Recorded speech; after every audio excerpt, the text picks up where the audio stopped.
con todos, bienvenidos al canal. Estamos en Control Z, un programa de Kin de Comunicación 360.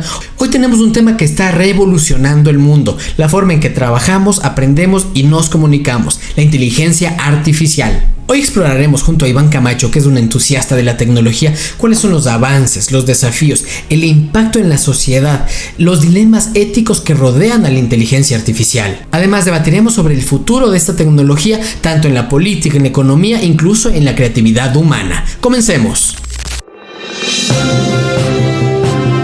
Este es su podcast Control Z. Bienvenidos. Y estamos como siempre con Iván Camacho. Él está desde Riobamba y él nos va a ayudar a ver algunas dudas que tenemos. El día de hoy tenemos un tema súper importante y es que está revolucionando el mundo: es la inteligencia artificial. Hola Iván, ¿cómo estás? Hola Víctor, muy bien, gracias. Desde asistentes virtuales como Siri y ChatGPT hasta sistemas que crean artes, diagnostican enfermedades e incluso toman decisiones políticas, la IA está más presente que nunca en nuestras vidas diarias.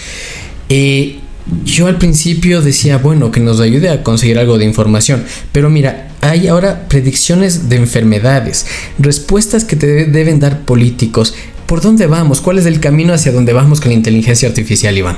Bueno, es una pregunta bastante difícil de responder y que podría abrirse en un montón de aristas, porque tenemos por un lado la parte técnica o tecnológica y por el otro lado la parte, digámoslo así, filosófica, social, antropológica y hasta política, creo yo.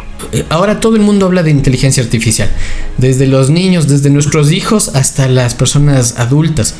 Y a mí me preocupa porque muchas veces dicen, bueno, hagamos videos, hagamos esto y bajemos todo de la inteligencia artificial, la que sea, ChatGPT o unas más complicadas. ¿Hasta dónde puede llegar esto? Yo sé que es una herramienta que busca facilitar la vida, pero ¿no será que es una amenaza que nos busca reemplazar en algún momento? Depende cómo lo tomes, podría ser así. Si tú te pones a ver, uno de los problemas que a mi modo de ver está apareciendo en este tiempo es que nos estamos acostumbrando a dejar que la inteligencia artificial resuelva las cosas por nosotros, y en ese sentido sí, estamos dejando de utilizar nuestra capacidad. Entonces, como en algún momento alguno de esos profesores locos que tenía ya no se convierte en un asistente, ¿no? Sino que es un hace tonto. Porque nosotros no estamos facilitando, dando la facilidad de no utilizar nuestra capacidad. Yo recuerdo que cuando teníamos que hacer, bueno, ya estamos viejitos, pero cuando teníamos que hacer nuestros deberes teníamos que ir a la biblioteca, teníamos que consultar de alguna forma, era medio complejo. Y ahora yo veo que los chicos cogen ChatGPT, le estamos promocionando, pero es parte de... Ponen la pregunta o del deber que les mandaron y tienen 10, 20 respuestas y cogen y le piden, es más, que le resuman, que le corrijan para que la gente no se dé cuenta que es una copia. Sí, o sea, yo creo que es una herramienta que te ayuda para facilitar la vida cotidiana, pero creo que lo que tú dices nos está haciendo tontos. En efecto, Víctor, tengo una experiencia que contarte. Hace un par de meses tuve que realizar un soporte a la infraestructura del sitio donde trabajo. Yo trabajo en el área de redes. Y el soporte técnico me ayudó generando un script con la ayuda de un asistente de inteligencia artificial, en el que, dada la orden, le pedimos que nos genere un script en el que nosotros le pasábamos una lista de direcciones IP, y el script lo que hacía era conectarse al equipo, mandar las credenciales y realizar la configuración.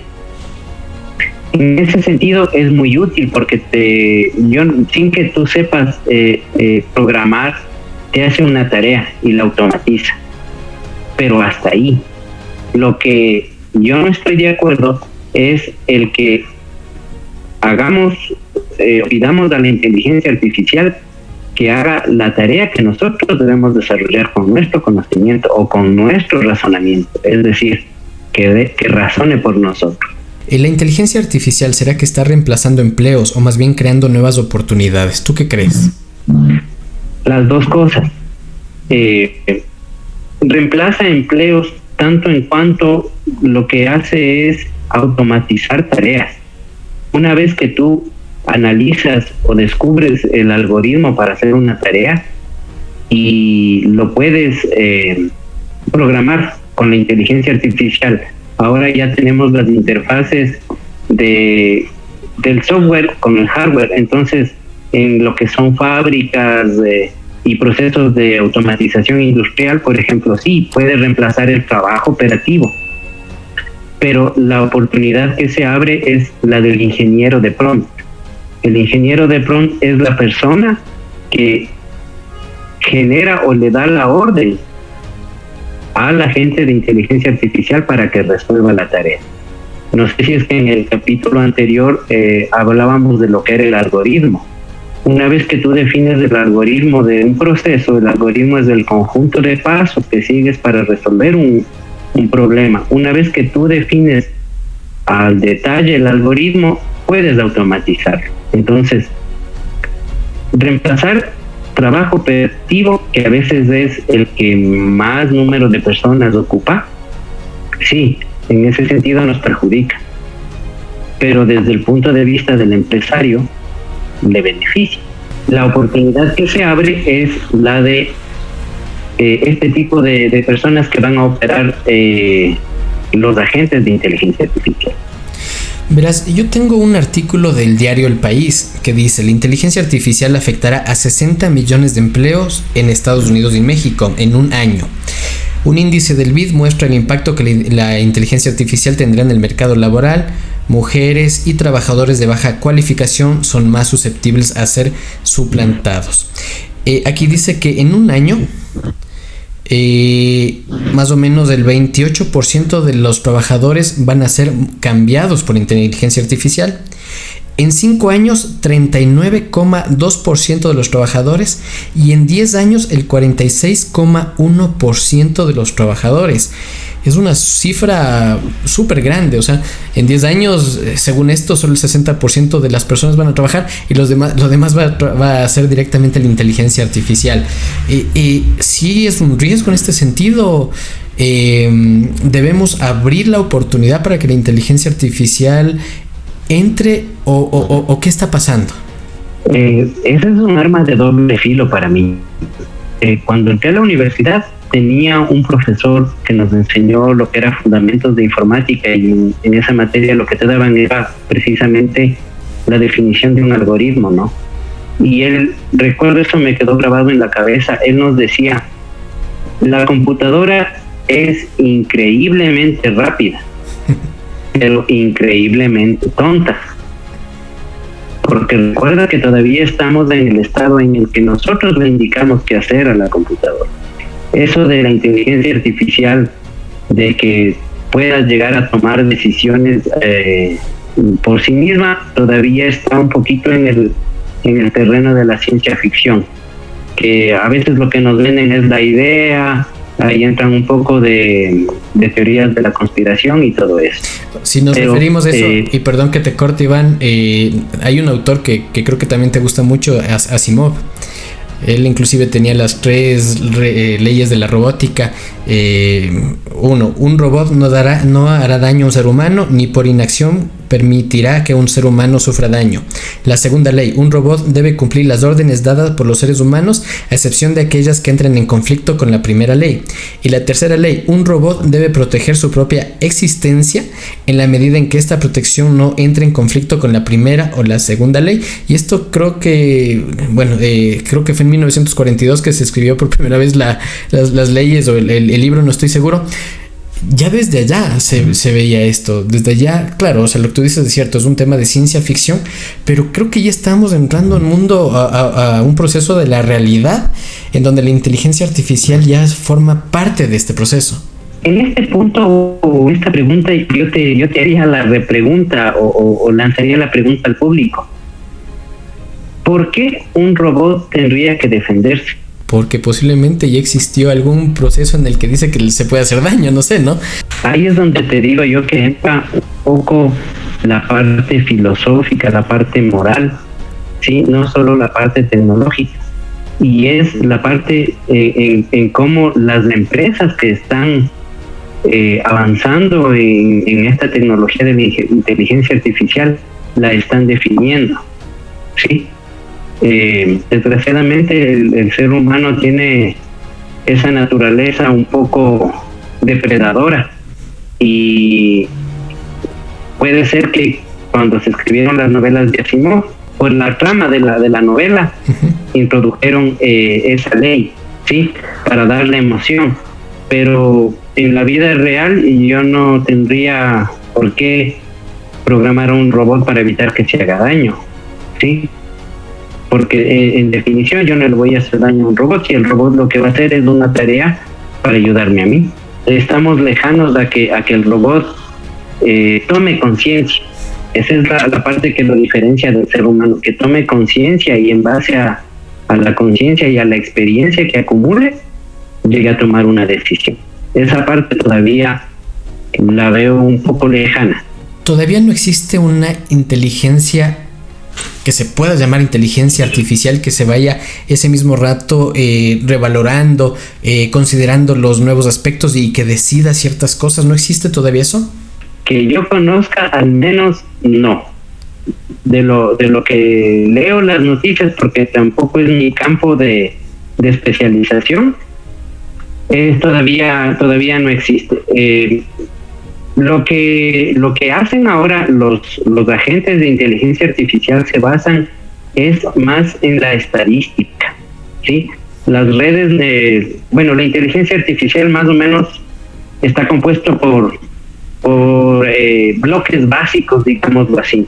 Hay un concepto que se llama el aprendizaje automático o el machine learning, que se basa en analizar muchos datos, un gran volumen de datos, y va generando las estadísticas, y en base a las estadísticas puede predecir matemáticamente un resultado futuro. Lo que, haciendo la comparación con el aprendizaje del cerebro humano, es a la experiencia, ¿no? Si me caigo 10 veces pisando mal una grada, sé que a la 11ª vez voy a tratar de no pisar mal la grada para no caerme.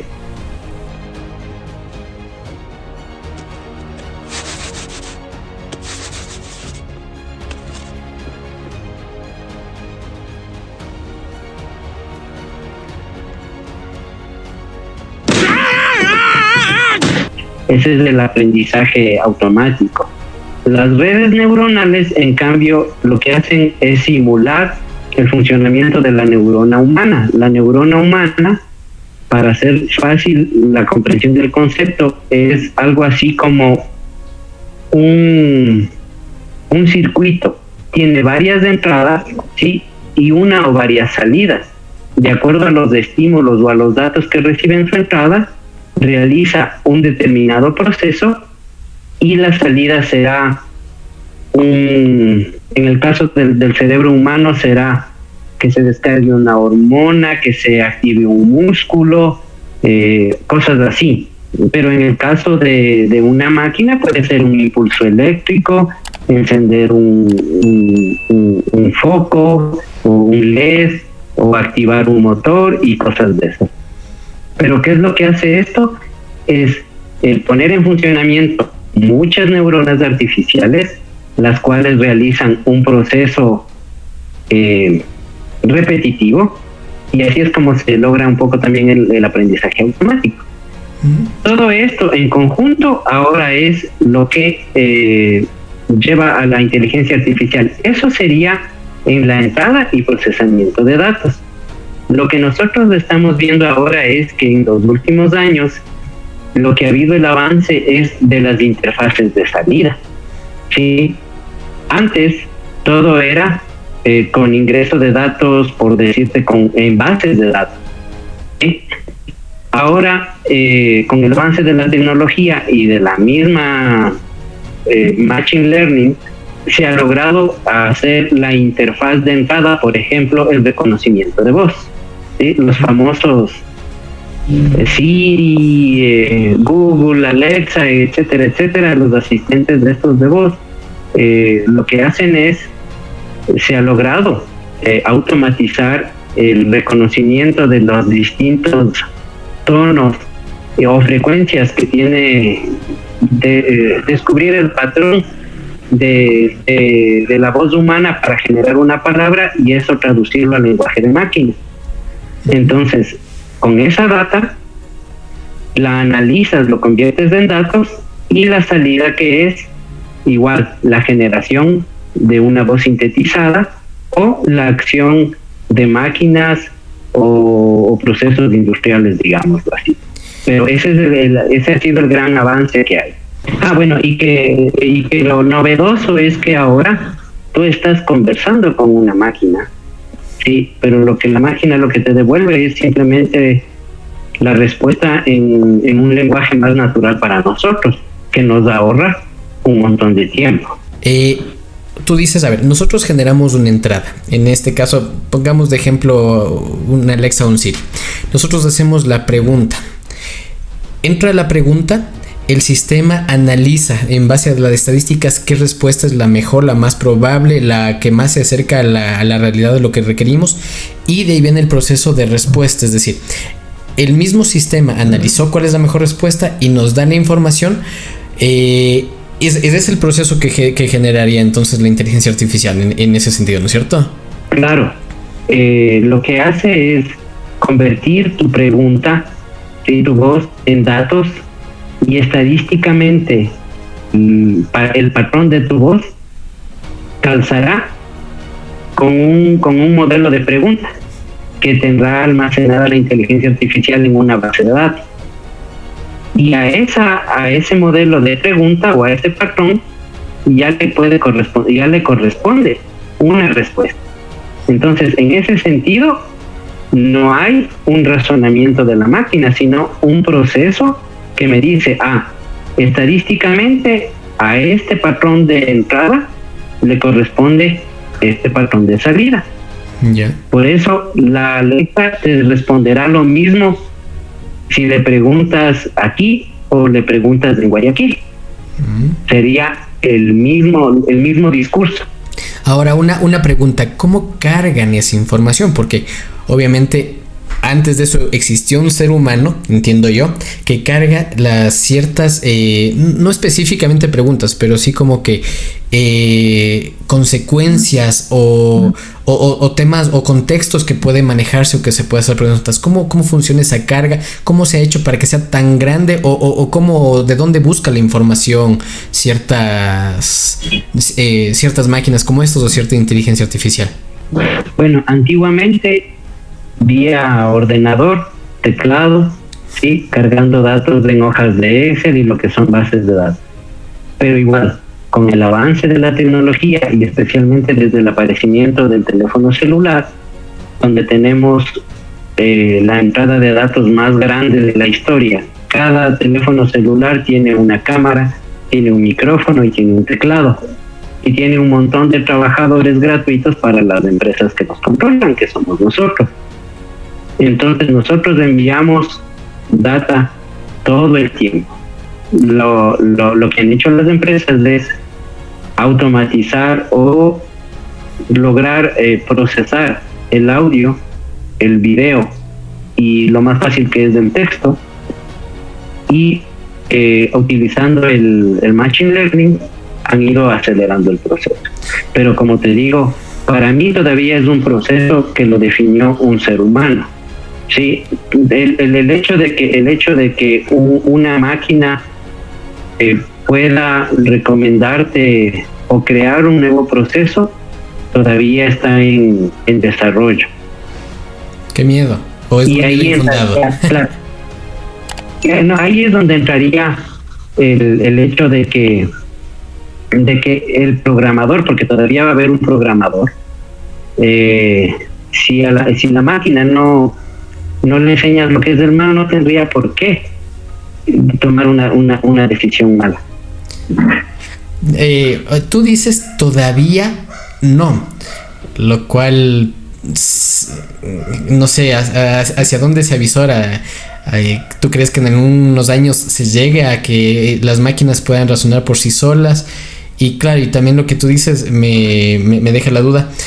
si es que tú no le programas para hacer el mal, no hace el mal, hace el bien.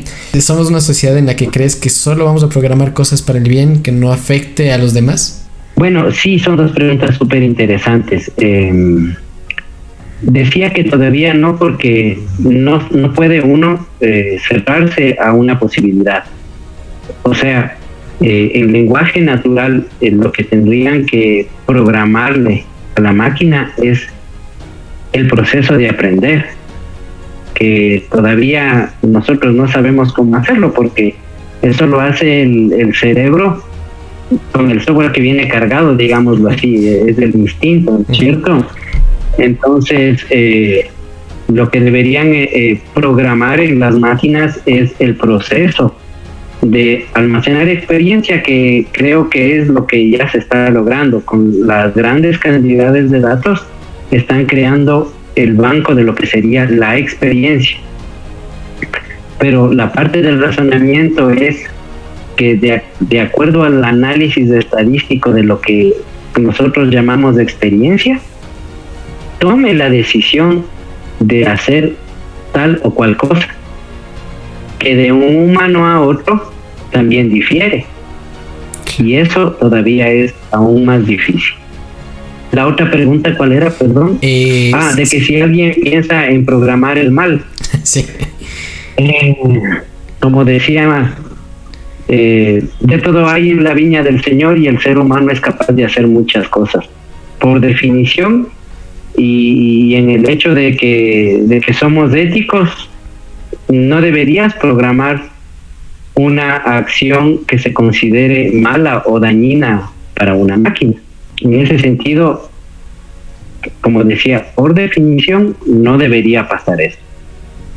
Esa parte es todavía el juego que nos hacen las películas. Usar inteligencia artificial, a la final, ¿es ético? Justo hablábamos de que la gente ocupa para facilitar ciertos trabajos, las tareas de los niños. ¿Es éticamente correcto ocupar la inteligencia artificial? Es una línea muy, muy delgada.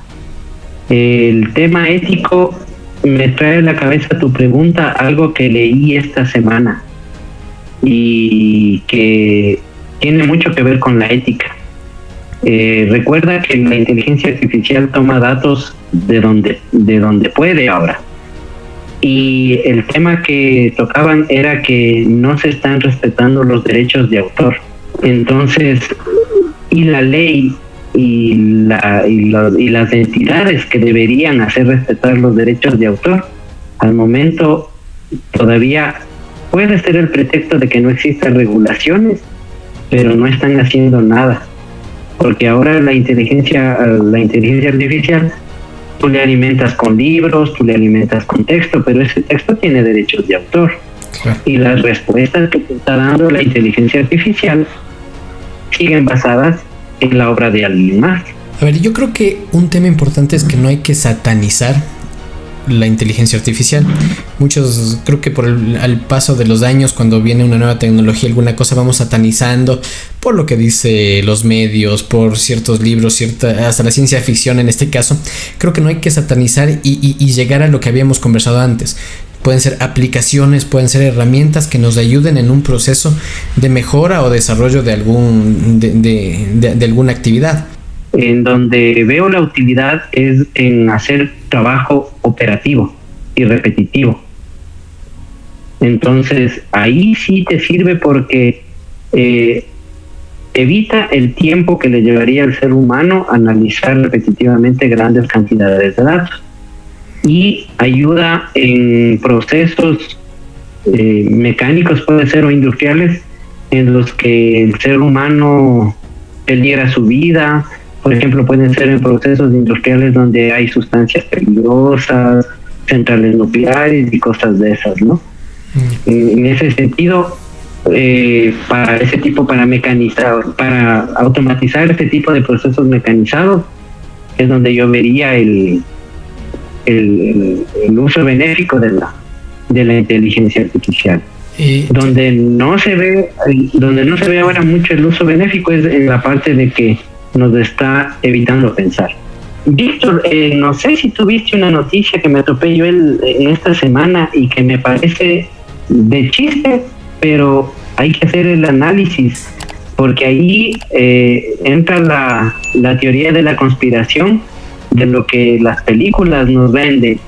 Me topé con una noticia que especialmente en Europa y Estados Unidos, que son los países que más acceso tienen a la tecnología por su coste y por su nivel adquisitivo, la gente que está utilizando asistentes de inteligencia artificial le piden las cosas por favor y al final le dan las gracias. Y la noticia indica que a los que han preguntado o en el análisis estadístico que se ha hecho, es que la gente hace esto pensando en que a futuro, cuando las máquinas dominen a la humanidad, se acuerden de que éramos educados y no nos maten. Mentira, qué increíble. Qué buena. No, a ver, lo que pasa es que somos educados, es eso. Ay, no puedo creer.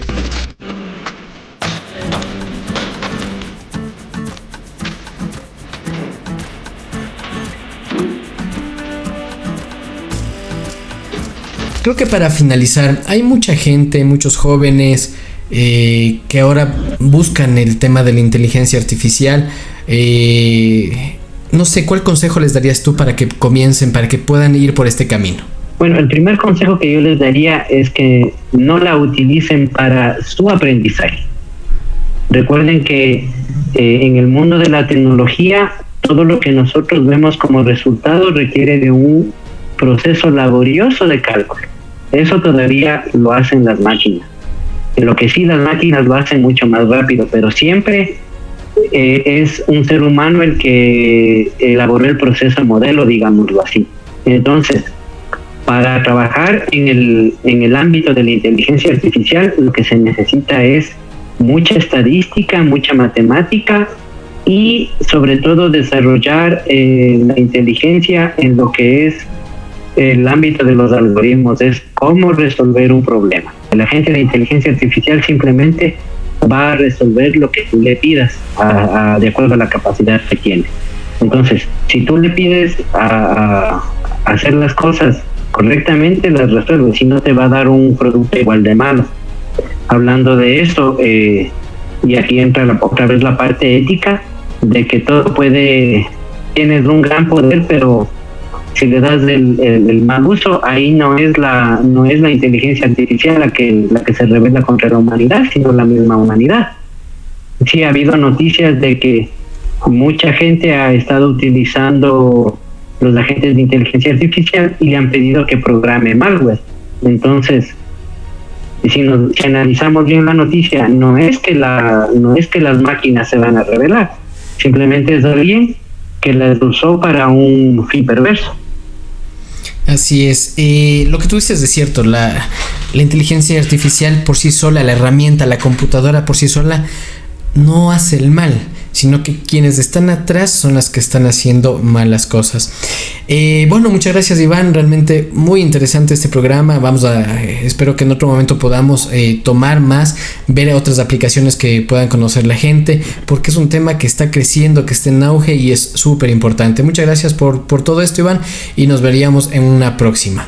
Igualmente, Víctor, siempre es un gusto conversar contigo y con las personas que nos escuchan.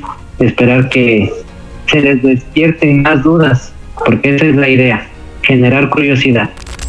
Y así llegamos al final de este increíble programa en el cual hablamos sobre la inteligencia artificial. Hemos explorado su impacto en la sociedad, en la política, economía, incluso en la educación, en la ética, y cuáles son los beneficios y los contras de la inteligencia artificial. No se olviden dejar sus comentarios, darle like, compartir y suscribirse al canal para de esta forma traerles más videos como este. Gracias por seguirnos y nos vemos en la próxima. Hasta luego. Este fue su podcast Control Z. Gracias por vernos.